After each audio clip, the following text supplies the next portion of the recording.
मेरे class 12th maths में 100 में से 97 नंबर है। क्लास 12th में गणित विषय में मैंने 100 में से 97 मार्क्स प्राप्त किया हूँ।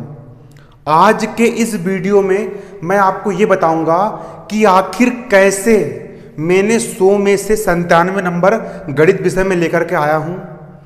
और आज की वीडियो में मैं आपको ये बताने वाला हूँ कि आप अपनी तैयारी क्लास 12th में किस प्रकार करोगे। आज का ये जो वीडियो है ये फुल एंड फाइनल वीडियो है। ये वीडियो सिर्फ और सिर्फ क्लास 12th के बच्चों के लिए बनाया गया है। लेकिन अगर आप अभी दूसरी क्लास में हो तो आप भी इस वीडियो को देख सकते हो, ताकि ये मेथड का आप उपयोग अपनी क्लास में कर सकते हो। लेकिन ये वीडियो मैंने सिर्फ और सिर्फ क्लास 12th के जो गणित की तैयारी करने वाले बच्चे हैं उनके लिए मैंने ये वीडियो लेकर के आया हूँ।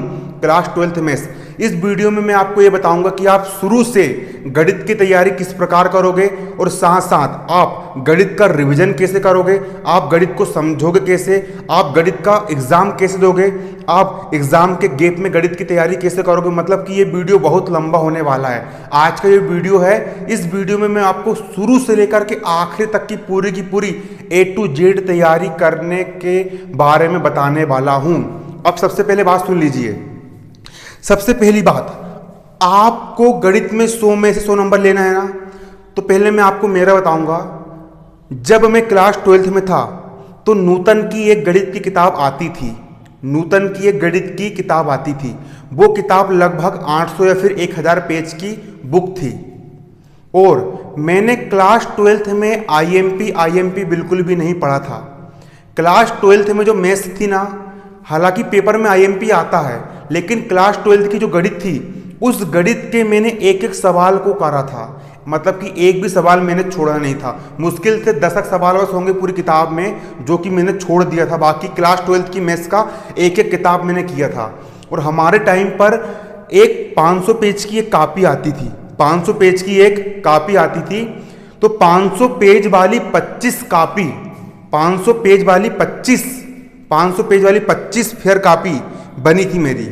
मतलब मैंने इतनी गणित किया था कि 500 पेज वाली 25 फेयर कापी मेरी बनी थी मैथ्स की।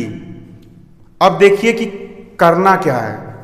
देखिए, जैसे ही 11वीं क्लास के पेपर हुए थे, जैसे मैं 12th क्लास में गया था, तो मैंने शुरू से ही सोच करके रखा था कि 12th क्लास की जो मैथ्स है उसमें मुझे 100 में से 100 नंबर लेकर के आना है।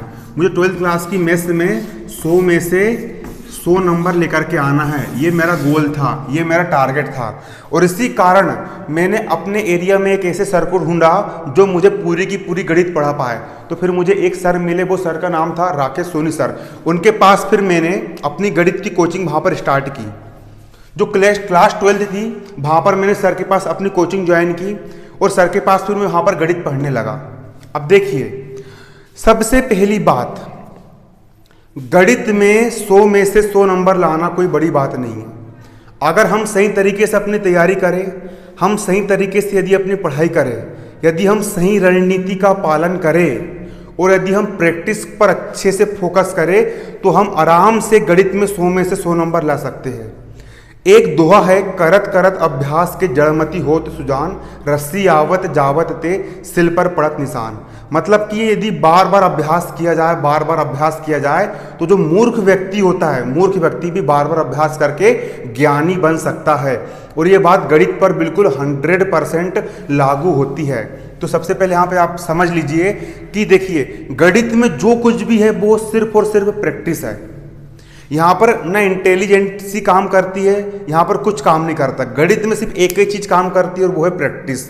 अगर कोई बच्चा अपने आप को इंटेलिजेंट समझ रहा है, कोई बच्चा यदि अपने आप को महाज्ञानी समझ रहा है, लेकिन अगर वो गणित की प्रैक्टिस नहीं करेगा तो वो गणित में ज़्यादा नंबर लेकर के नहीं आ पाएगा। और भाई, अगर कोई बच्चा को ऐसा लगता है कि मेरा दिमाग थोड़ा उतना अच्छे से काम नहीं करता है, लेकिन अगर वो इंसान, भले उसका माइंड थोड़ा बिल्कुल उतना अच्छा नहीं है, लेकिन अगर कोई बच्चा अगर जिसके भले ही पिछली 11वीं क्लास में 50 या फिर 60% रहे हो, लेकिन अगर वो ईमानदारी से अगर 12th क्लास में, अगर इस क्लास में 12th क्लास में अगर वो ईमानदारी से गणित करता है, ईमानदारी से अपना रोज का होमवर्क रोज निपटाता है और ईमानदारी से अगर अपने सवालों को करके देखता है, तो वो बच्चा आराम से गणित में 100 में से 100 नंबर लेकर के आ जाएगा।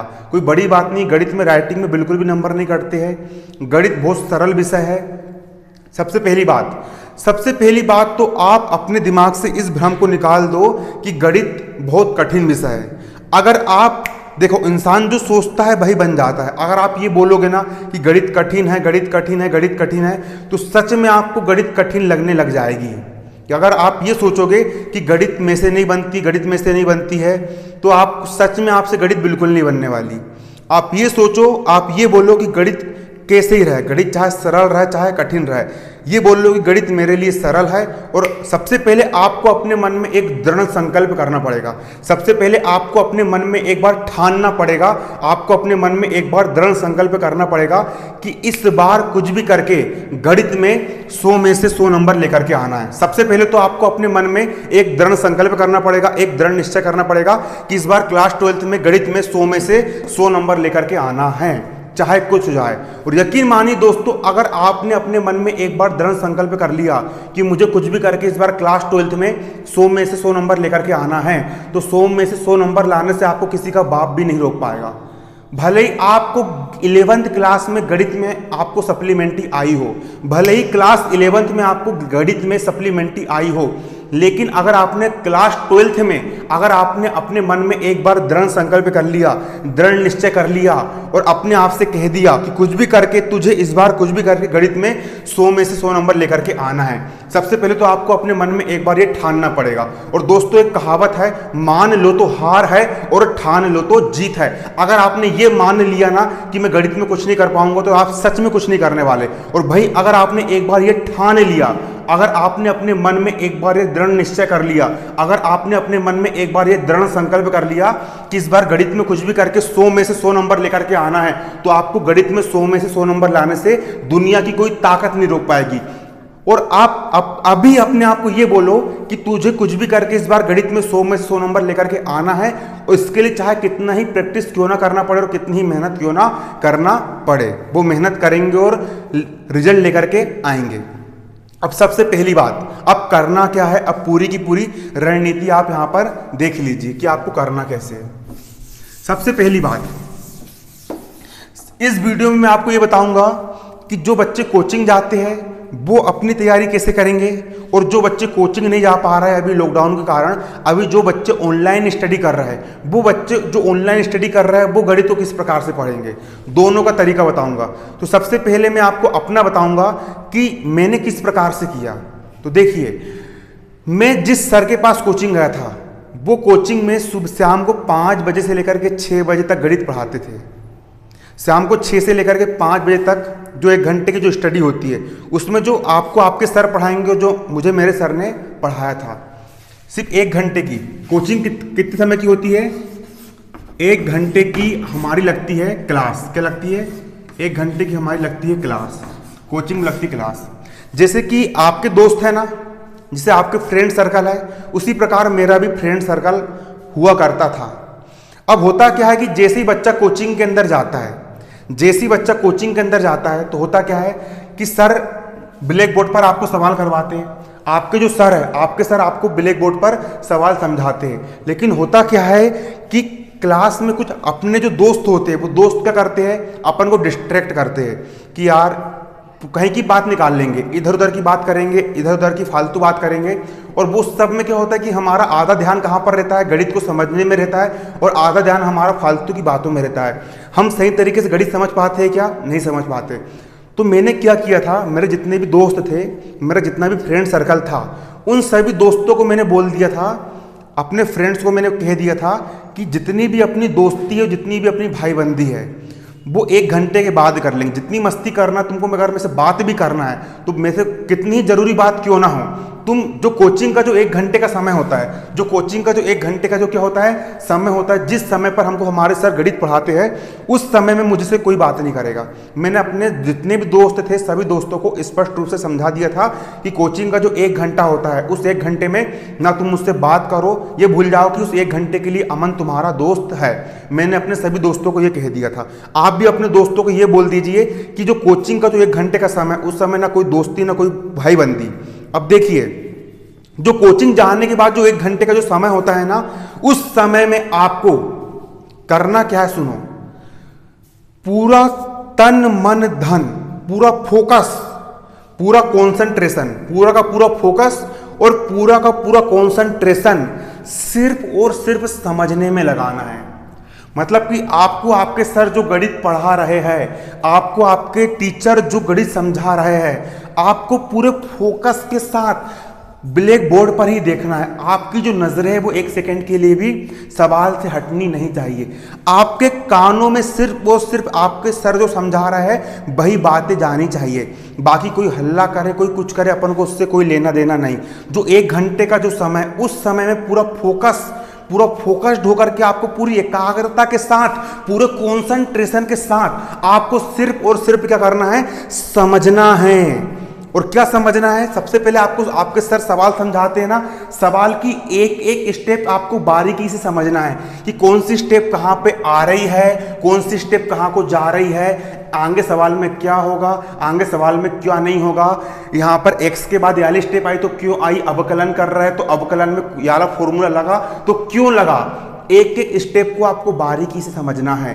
और जो स्टेप आपको समझ में नहीं आएगी उस स्टेप को आपको आपके सर से पूछना है कि सर ये स्टेप समझ में नहीं आई, ये स्टेप को फिर से समझाइए। मतलब कि गणित की एक एक स्टेप, कि पक्षांतर हुआ तो कैसे हुआ, तिर्यक गुणा हुआ तो क्यों हुआ, मतलब एक एक बारीक से बारीक जो चीज होती है उस बारीक से बारीक चीज को आपको पूरे फोकस के साथ करना है, समझना है कि कहां से कौन सी स्टेप आ रही है और कहां से कौन सी स्टेप जा रही है।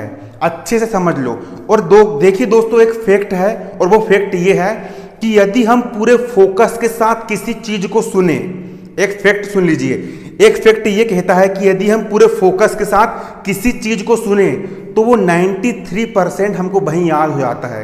अक्सर बच्चे क्या करते, कोचिंग में पूरे ध्यान से सुनते नहीं है, इसलिए उनको 20% भी याद नहीं हो पाता है और उनसे गणित नहीं बन पाती है। लेकिन अगर आप पूरे फोकस के साथ अगर आप सवाल को समझोगे ना तो सवाल की 93% तैयारी आपकी उसी क्लासरूम में बैठे बैठे हो जाएगी।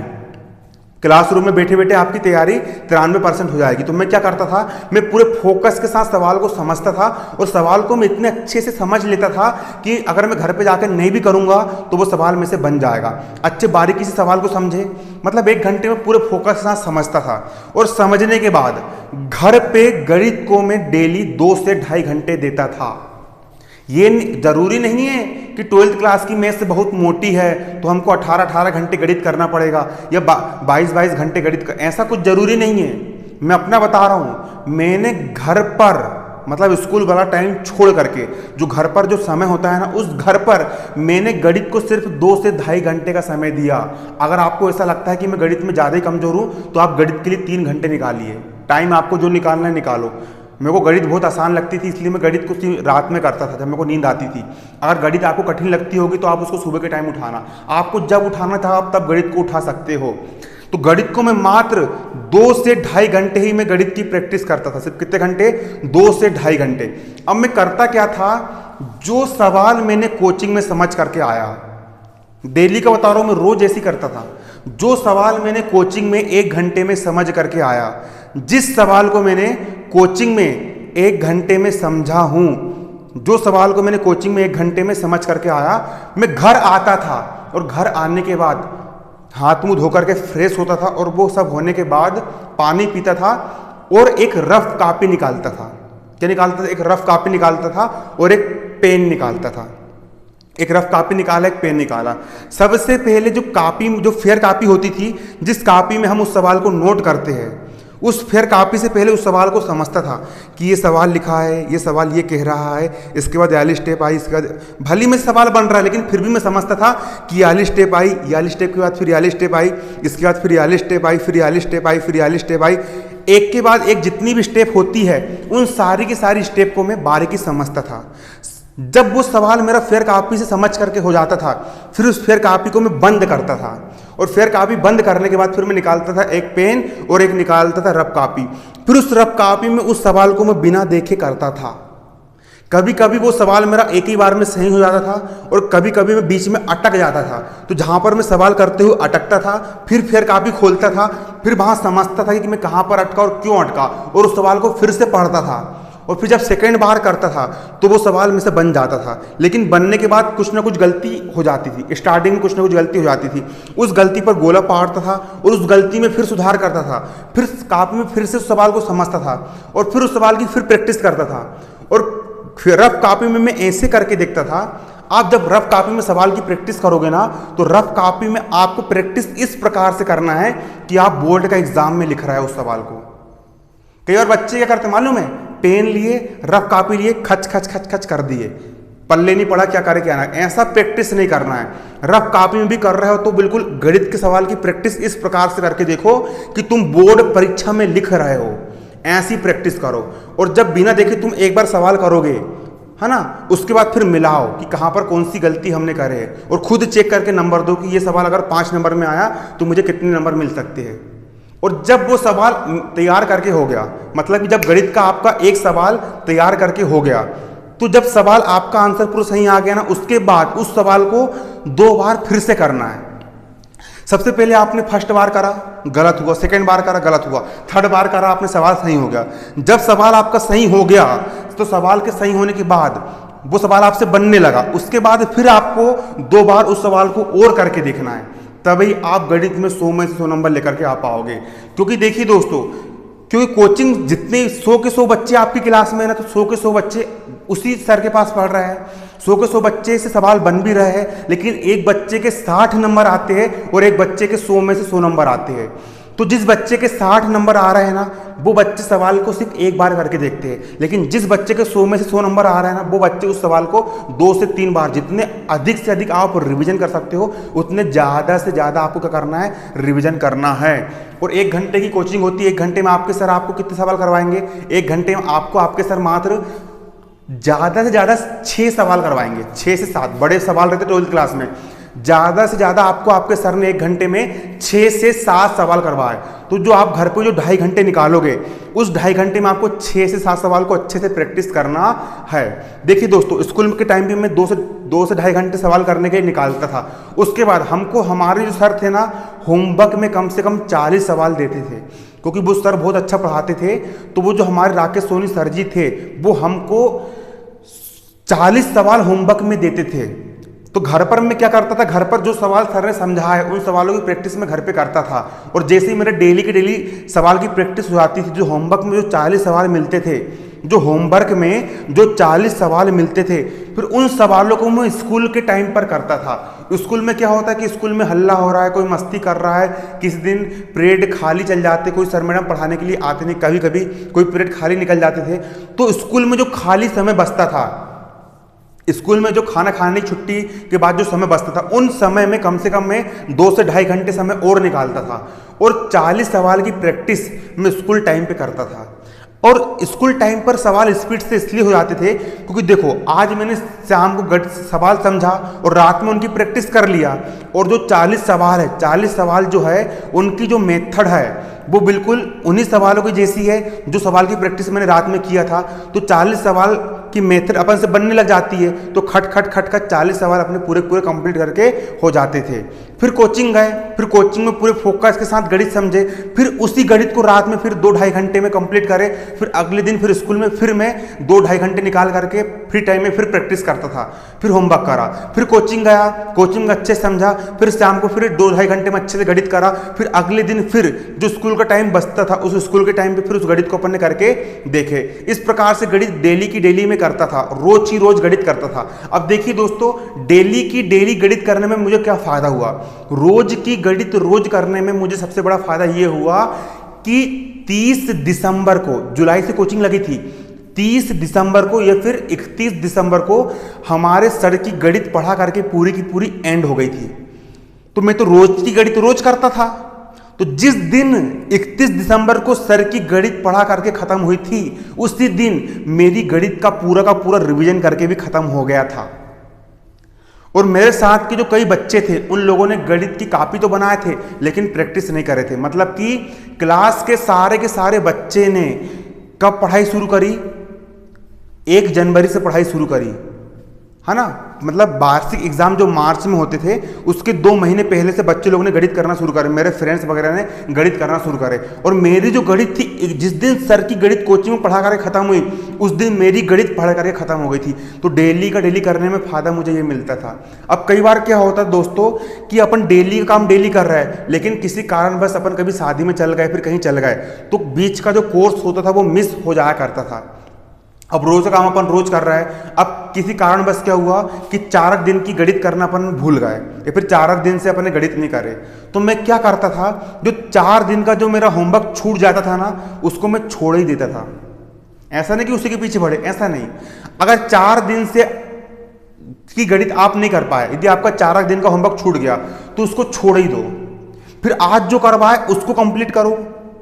फिर आज का कंप्लीट करने के बाद जो समय बचता है उस बचे हुए समय में छूटा वाला होमवर्क करना है। जैसे कि मान चलो आज का होमवर्क मैंने रोज करा, कल का करा, परसों के दिन मान चलो मैं कोचिंग नहीं जा पाया किसी कारणवश, तो उस दिन का छोड़ ही दो। फिर जब कोचिंग गए तुरंत का काम तुरंत करो, रोज का काम रोज कवर करो, कल पर मत टालो। अगर आप कल पर टालोगे ना, यदि आप देखो आज करे काल करे सो आज कर, आज करे सो अब, पल में प्रलय होएगा बहुरी करेगा कब। मतलब कि कभी भी काम को कल पर मत टालो। अगर हम काम को कल पर टालते वो काम कभी नहीं हो पाता है। अगर किसी भी काम को यदि हमने कल पर टाला तो वो काम कभी भी हमारा नहीं हो पाता। इसीलिए रोज का काम रोज करें, उसके बाद जो समय बचा या फिर संडे का जो दिन निकला उस बचे हुए समय पर या फिर छुट्टी वाले दिन में पुराना वाला जो छूट जाया करता था उसको फिर मैं उस बचे हुए समय पर कवर करता था। इस प्रकार डेली की गणित मैंने डेली किया। उसके बाद अब होता क्या था कि गणित तो रोज की रोज चल रही है और रिवीजन भी अपना डेली का डेली चल रहा है। उसके बाद जो संडे का जो दिन बचता था या फिर जिस दिन स्कूल की छुट्टी रहती थी या फिर जिस दिन मुझे फ्री समय मिलता था, तो मैं क्या करता था कि जो जैसे मान चलो कि कोचिंग में अध्याय 4 चल रहा है और अध्याय 1 की प्रैक्टिस अपनी हो चुकी है, अध्याय 2 की प्रैक्टिस हो चुकी है, अध्याय 3 की प्रैक्टिस हो चुकी है, और यदि संडे पड़ गया, संडे का दिन मिल गया, तो संडे के दिन में 3 से 4 घंटे निकालता था और 3-4 घंटे में एक यूनिट पूरी रिवीजन करके खत्म कर देता था। और गणित में आपको बता रहा हूं, जैसे अवकलन समाकलन वाले जो आपके सवाल है, जो लिमिट्स वाले जो आपके सवाल है, जितना भी है आपको उच्चकलन, जो भी आपके गणित के जो सवाल है ना, जब आप गणित के एक अध्याय का रिवीजन पहली बार करोगे ना, जब आप गणित के अध्याय का रिवीजन पहली बार करोगे तो उस अध्याय को पहली बार रिवीजन करने में आपको 8 घंटे लगेंगे। अच्छे से रिवीजन करने में आपको कितने घंटे लगेंगे? 8 घंटे लगेंगे। और जब उसी पार्ट का रिवीजन आप जब सेकंड बार करोगे तो आपको मात्र 4 घंटे लगेंगे। और जब उसी पार्ट का रिवीजन आप तीसरी बार करोगे तो आपको मात्र 2 घंटे लगेंगे। और जब उसी पार्ट का रिवीजन आप बार बार करोगे ना तो एक कंडीशन ऐसी बन जाएगी कि आधा घंटा में आपकी एक यूनिट पूरी रिवाइज करके हो जाएगी। मतलब कि गणित को आप इतने बार रिवीजन कर लो, इतने बार रिवीजन कर लो। दोस्तों मेरा गणित का इतने बार रिवीजन हो चुका था कि पेपर में मात्र 3 घंटे में, पेपर की वार्षिक परीक्षा के मात्र 3 घंटे में मेरी पूरी की पूरी किताब पूरे 25 की 25 कॉपी रिवाइज करके कंप्लीट हो चुकी थी। इसलिए बच्चे हुआ जब भी समय मिल रहा है उस बच्चे समय में क्या निकालना है, अपन को पेन निकालना और गणित करना है। गणित करते करते भले ही हाथ दर्द करे या फिर कुछ भी करे, दर्द को सहन करना सीखो। दर्द में ही मजा है। No pain no gain. अगर आपने दर्द को सहन नहीं किया तो आप जिंदगी में कुछ भी अच्छा नहीं कर पाओगे। इसीलिए जब कभी प्रैक्टिस करोगे, जब कभी मैथ्स की आप प्रैक्टिस करोगे, तैयारी करोगे, तो जो मेंटल पेन होता है, गणित करते करते आपका दिमाग दर्द करेगा, आपको खिसियाई आएगी, आपका हाथ दर्द करेगा, आपका बक्खा दर्द करेगा, वो दर्द को भूल जाओ, उस दर्द को एंजॉय करो, उस दर्द का मजा लो, है ना। क्योंकि दर्द में ही क्या होता है, मजा होता है। प्रैक्टिस करो। जब आप उस चीज़ की प्रैक्टिस करोगे तो आराम से आपकी गणित बनेगी। अब रिवीजन कैसे करना है, देखो एग्जाम होते हैं ना, एग्जाम के 2 हफ्ते पहले या 3 हफ्ते पहले तक, एग्जाम के 15 दिन पहले या फिर 1 हफ्ते 2 हफ्ते 3 हफ्ते पहले तक आपको गणित को रिवीजन करने के लिए उठा लेना है। और गणित के एक एक सवाल को आपको बारीकी से करके देखना है।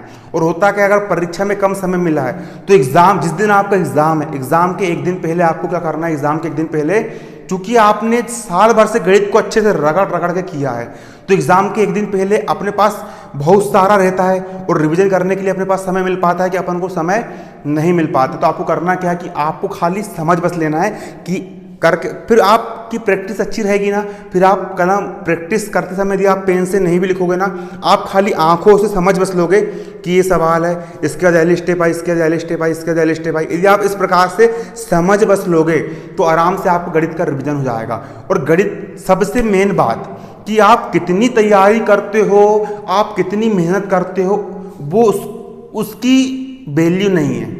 आप कितनी तैयारी करते हो, तैयारी तो करना है, मेहनत तो करना है, लेकिन वैल्यू सिर्फ उसी चीज की होती है कि पेपर में आपको जो 3 घंटे मिलते हैं, उन 3 घंटों में आप किस प्रकार से पेपर देकर के आते हो और 3 घंटे में आपको किस प्रकार से प्रेजेंट माइंड दौड़ा पाते हो। मेरे कई दोस्त ऐसे रहे पढ़ने लिखने वाले जिनसे गणित में बिल्कुल पायलट थे, लेकिन गणित के पेपर देते समय वो 3 घंटे का सही तरीके से उपयोग नहीं कर पाए और 3 घंटे में पेपर को सही तरीके से सोल्व नहीं कर पाए। इस चक्कर में बेचारे लोग की गणित में बाट लग गई और गणित में 75 नंबर, 80 नंबर, 85 नंबर तक बस वो रहेगा। तो गणित के जो 3 घंटे मिले हैं, उस 3 घंटे के आपको एक एक क्षण, एक एक सेकंड का आपको उसका उपयोग करना है, उसका 1 सेकंड भी व्यर्थ नहीं करना है। अब पेपर देना कैसे है? सबसे पहले जो सवाल आपसे बन रहा है, सबसे पहले उन सवालों को अच्छे से करो और बिल्कुल प्रेजेंट माइंड को बिल्कुल एक्टिव रखना, पूरे फोकस के साथ। और जिस दिन आपका एग्जाम रहेगा ना, एग्जाम के एक दिन पहले आपको बिल्कुल 7 घंटे की नींद लेना है। कई बार क्या होता है कि बच्चे रात भर जग के पढ़ाई करते हैं, साल भर से तो पढ़े नहीं हैं, अब पेपर की रात के एक दिन पहले जाग करके और बिल्कुल दिमाग झंडे कर लेते हैं, दिमाग बिल्कुल खराब कर लेते हैं और पेपर में फिर नींद आती रहती, पेपर में फिर ऊँगते रहते हैं और सही तरीके से पेपर नहीं दे पाते। ऐसा नहीं करना है। जिस दिन आपका एग्जाम रहेगा उसके एक दिन पहले आप 6 से 7 घंटे की आप नींद लो और नींद लेने के बाद, क्योंकि आपकी पहले से तैयारी है, उसके बाद पेपर जब आप दोगे तो एक एक चिन्ह, धन की जगह धन ही लगाना, ऋण की जगह ऋण लगाना, क्योंकि गणित में अगर हमारा एक चिन्ह भी गलत होता है, धन की जगह हम ऋण लगा देते हैं, तो पूरा का पूरा सवाल गलत हो जाता है और 0 नंबर मिलते हैं। इसलिए पूरे फोकस के साथ प्रेजेंट माइंड को एक्टिव रखते हुए और सवाल को अच्छे से पढ़ते हुए, जो सवाल सबसे पहले आपसे बन रहा है, सबसे पहले आप उन सवालों को करो। उसके बाद जो सवाल आपको लग रहा है कि थोड़ा कठिन है, फिर उन सवालों को करो। और लास्ट में जो सवाल आपसे बिल्कुल नहीं बन रहा है या फिर जो सवाल में आपको दिक्कत आ रही है, सबसे आखिरी में आप उन सवालों को करो। इस प्रकार से सही तरीके से आप गणित का एग्जाम दो और गणित के एग्जाम में आप इस प्रकार तैयारी करके 100 में 100 नंबर लेकर के आ सकते हो। ठीक दोस्तों, वीडियो लगता है कि लंबा हो गया है। अब आपके जो कुछ भी कमेंट है आप वीडियो में कर देना, मैं अगला वीडियो आपके कमेंट का जरूर लेकर के आऊँगा, है ना। कमेंट जरूर कीजिए, आपकी सभी समस्या को पूछिए। धन्यवाद। जय हिंद, जय भारत।